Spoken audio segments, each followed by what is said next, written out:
If your goal is to grow wealth, then here's 4 reasons why looking poor can actually make you richer.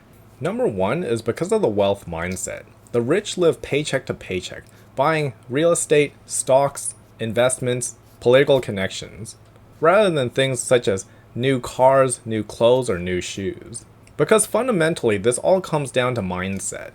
The rich are most interested in growing their wealth, and they understand that investing on assets will be the best tool they have to develop more wealth.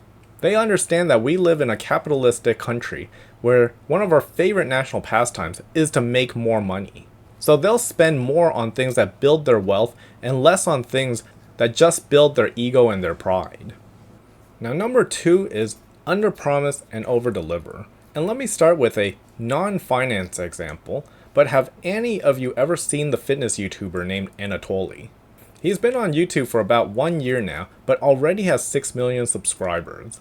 And the bulk of his content is usually portraying him as a small, awkward gym cleaner who surprises everyone by outlifting the bigger guys in the gym. And that's the whole concept of underpromising, by him looking small and weak, which he's not, and over-delivering by outlifting the bigger guys in the gym. And this concept applies to finance as well. Because by underpromising and setting the bar low, you're making it so you are held to lower standards. But if you set the bar high, you're always going to be stressed and have a lot harder time living up to those standards. For example, if you frequently overspend to portray a certain image, you're going to have a tough time because you're going to be expected to keep up that image. So let's say I spend $2,000 on Christmas gifts this year.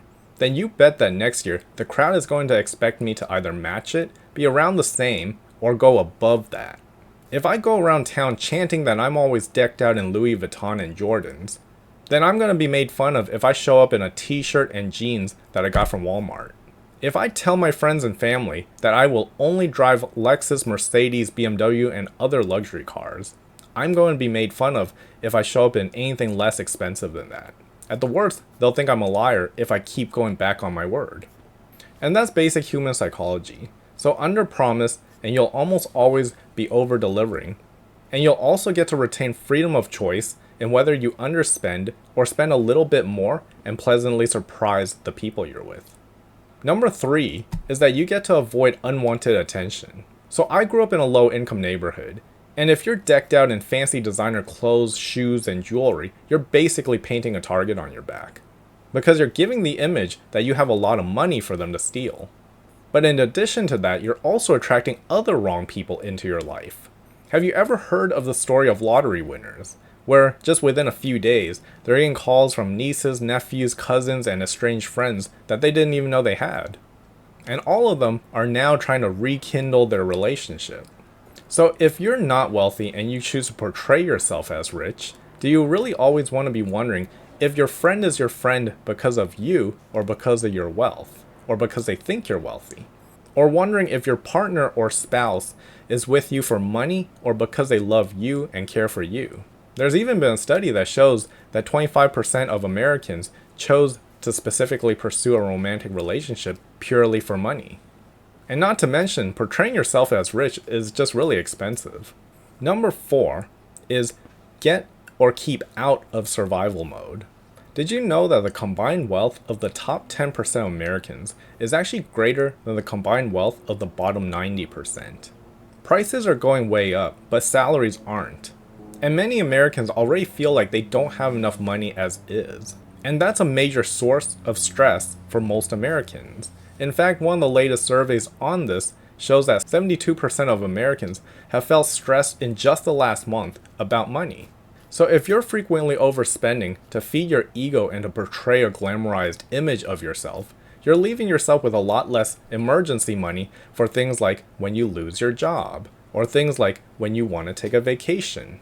Or what about when you want to explore other opportunities, maybe going back to school, starting a different path, or starting a business?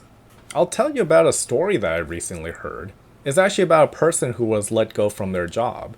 What happened is that they managed to save enough money for almost 2 years worth of emergency funds, so what they actually decided to do is become a YouTuber. It's not me, by the way. And they were fortunate because a lot of Americans or a lot of people don't have that luxury. A lot of people, if they lose their jobs, they're worrying about when they'll get their next one and how to make ends meet until then. For this person, he was able to not look for work, focus full time on YouTube, and just within the year, he's already enough to make a full-time living. In fact, annually, he makes over $100,000. So frequent overspending really clips your wings as far as having freedom and options. And I'll be frank, there's only so much money to go around. And even if you assume it's not because the government can always print more, realistically, most of that money will actually be going to the rich, bailouts, grants, etc., further making the rich richer and the poor poorer. So it becomes that much more important to guard your wealth and grow it as best you can.